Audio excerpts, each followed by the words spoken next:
Hoje tem Café com Ver Mais e nós vamos conhecer a trajetória de um joinvilense que fez uma transição de carreira, eu diria, no mínimo inusitada. Um bancário que se tornou um dos mais renomados artistas líricos do país, o barítono Douglas Ram.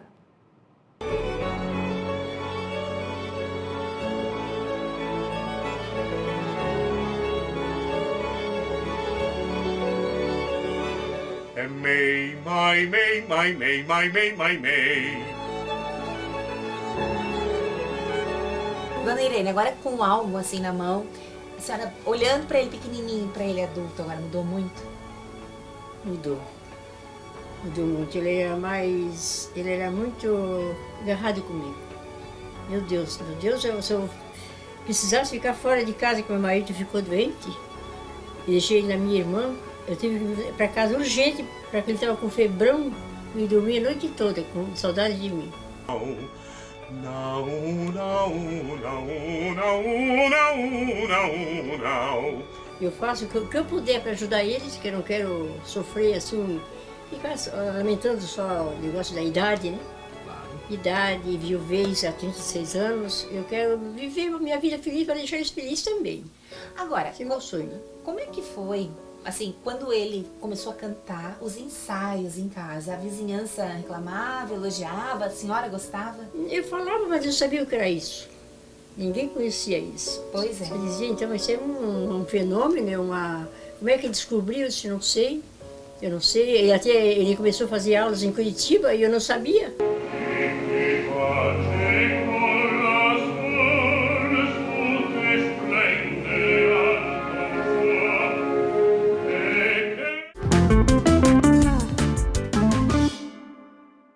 Ele foi uma criança muito tímida, que gostava de jogar futebol e que, aos 26 anos de idade, fez uma transição de carreira pouco comum. Era um bancário que se tornou artista lírico. Douglas Ram, muito bem-vindo ao Café com Ver Mais. A gente quer conhecer um pouquinho dessa história, que ganhou até notoriedade, destaque em jornal, porque chamou muita atenção, né? Um jovem bancário, um futuro promissor, com uma renda, né? Imagina assim, com um equilíbrio financeiro, de repente se jogar num mundo totalmente novo. Boa tarde, Keltrin. Boa tarde ao seu público telespectador e seja bem-vindo, bem-vindo à nossa residência. Então, foi uma mudança muito radical, né? Eu tinha começado a fazer os meus estudos em Curitiba em 1994, logo depois do trabalho que eu fiz na Casa da Cultura, né? Dos primeiros anos na Escola de Música Vila Lobos. E já no segundo ano de estudo, meus professores convidaram a participar de um concurso de canto lírico nacional. E fui participar, apenas como experiência, né? E para minha surpresa de todos, eu obtive o segundo lugar na categoria masculina, né? E aí isso, na época, é claro, foi uma coisa impressionante, teve um prêmio legal para dar início aos estudos, realmente, né? As viagens. E aí saiu uma matéria no jornal Bancário, se revela como cantor lírico, né? Mas até então, isso era apenas, enfim, poderia ser uma coisa do destino. Enfim, não era uma coisa que estava certa que eu iria enfrentar uma carreira, né? Eu continuei sendo bancário, mas quando o banco começou um processo de automação, começaram a entrar as máquinas, né? E o quadro de funcionários começou a diminuir, o banco achou então que eu deveria seguir a minha carreira, né? Eu já pedia para sair de vez em quando para ir ver uma ópera ou fazer um curso. E no dia 30 de setembro de 1995, o meu gerente do Banco Bradesco me chamou à mesa após o encerramento do expediente e estava ali com a carta de demissão. Então não foi fácil, isso me emociona até hoje, né? Porque eu estava recém-casado e assim, como é que eu vou viver, né? Tinha vários benefícios, tinha um bom salário, queria fazer uma carreira como bancário. Mas não, então ganhei todos os direitos, né? Foi uma transição Foi forçada. uma transição, exatamente. Mas é aquele ditado, né? Aquele ditado que se Deus, né? Que se uma porta se fecha, uma janela se abre. Verdade. E no seu caso se abriu para o seu talento, algo que nem você talvez tivesse tanta certeza. Perfeito, perfeito. Se descortinou uma possibilidade de enfrentar uma carreira. Mas isso em Joinville ainda era muito difícil, né? Porque a gente não tinha o movimento da ópera em Joinville, né? Até hoje a gente batalha bastante, né? Enfim, para se produzir uma ópera é bastante complexo, né? Tem um alto custo. Mas meus professores de Curitiba, então, me deram mais um ano de bolsa de estudos, e aí eu me preparei, né? E em 1996, então, eu fiz a minha estreia com a Ópera Guarani. E já são mais de 20 anos, quase 30 anos de carreira. Quase 30 anos. Praticamente. É. Onde que você já esteve? Onde que você já cantou? Então, já em 97, eu já fui para o Teatro Municipal de São Paulo, que é o teatro brasileiro, né? Um dos principais teatros do Brasil, onde eu mais cantei. E aí fiz a minha estreia em 97, então no Teatro Municipal de São Paulo, depois fui ao Teatro Municipal do Rio de Janeiro, que é outra casa de ópera fantástica. Estive no Festival Amazonas de Ópera, no Teatro Amazonas, né, que é o principal símbolo da cultura do Amazonas. Exterior, sim, estive na Itália em 2006, na cidade de Adria, no Teatro Comunale de Adria, que fica ali pertinho de Veneza, onde fizemos a ópera Dom Giovanni e La Bohème. Estive no mítico Teatro Colón de Buenos Aires, que esse sim foi talvez o grande sonho que eu realizei, né? Porque é o teatro mais importante da América do Sul e uma das melhores acústicas do mundo, né? Atestado pelos grandes cantores, né? Inclusive Caruso. Então passei de norte a sul, Porto Alegre, Curitiba, Florianópolis, Goiânia, Belém, Belo Horizonte. E a gente está falando de uma arte muito sofisticada, considerada assim por muitos até elitista, né? Sim. Quem se interessa por ópera, não porque tenha dinheiro, mas às vezes pela criação, né? Enfim, por não gostos, teve acesso, por falta de acesso.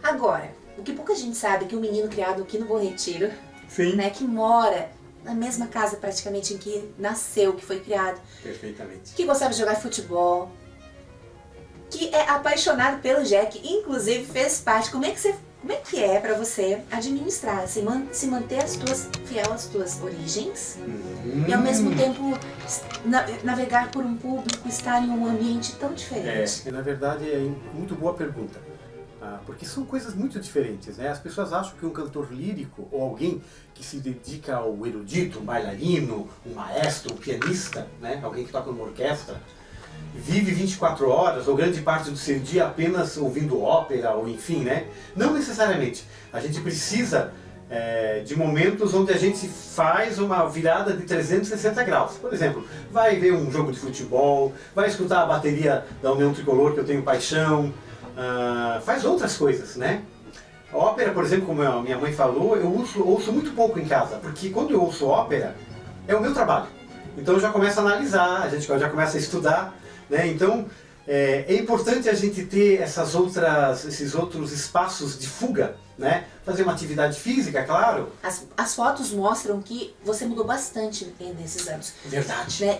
Embora você tenha me explicado que o barítono tem uma voz central, sim, de qualquer modo, você utiliza muito o seu corpo. Né? Eu estava observando você fazer um mínimo ali de preparação, claro. O corpo, né, todo junto ali, não é apenas a voz, a respiração. Por que isso aconteceu, essa mudança física? Perfeito. Né, e se isso afetou o teu desempenho, alterou a tua voz de alguma forma? Perfeito, uma excelente pergunta. Na minha adolescência já, também na fase adulta, eu tinha em média aí na faixa de 90, 92 quilos. Sempre foi um bom gourmet, né? E com a ópera, claro, a gente passou a se alimentar, digamos, o peso, digamos, do corpo tinha uma certa referência, digamos assim. Vamos falar de Pavarotti, pesava 150 quilos, 160 quilos, né? O estereótipo, na verdade, de um artista de ópera ainda é ser gordo, ou ser um pouco de peso.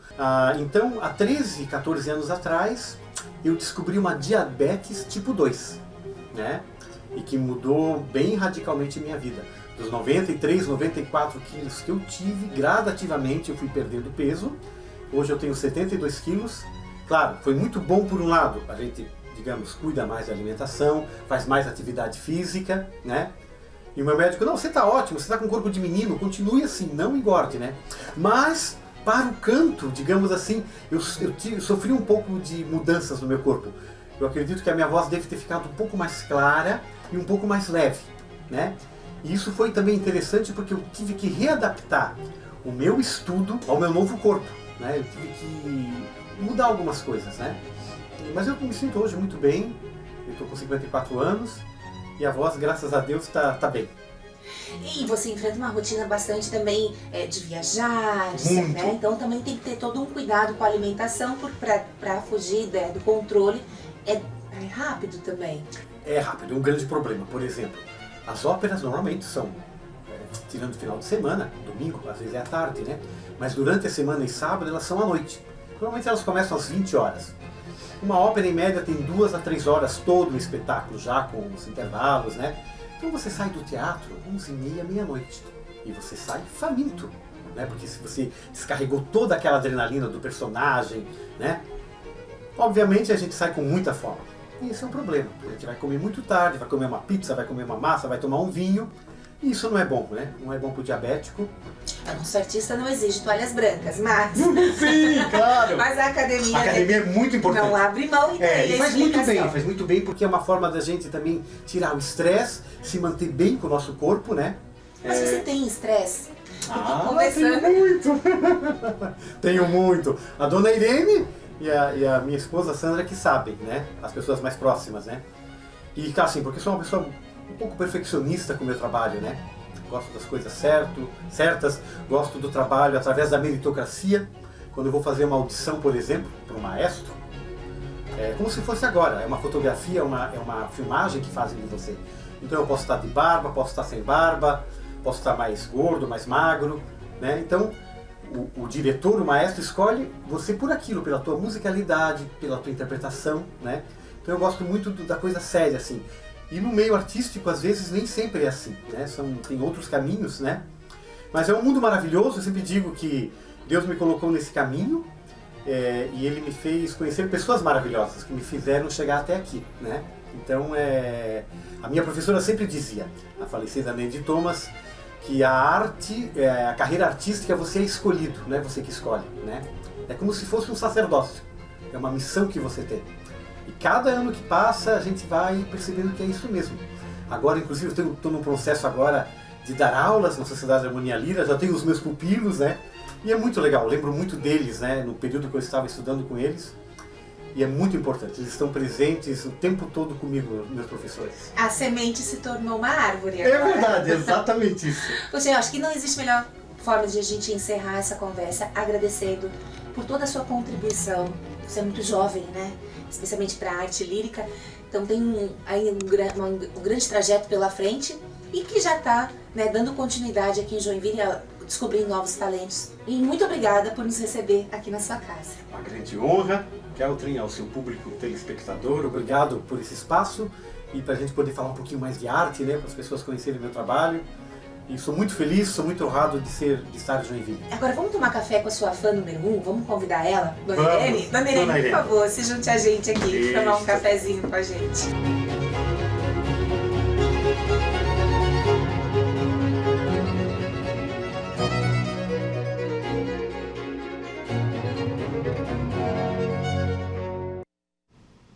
E esse foi mais um delicioso Café com Ver Mais. Quero agradecer ao Douglas Hahn, a dona Irene, né, quase 89 aninhos, e ali aplaudindo e assim acompanhando cada passo que o filho dá.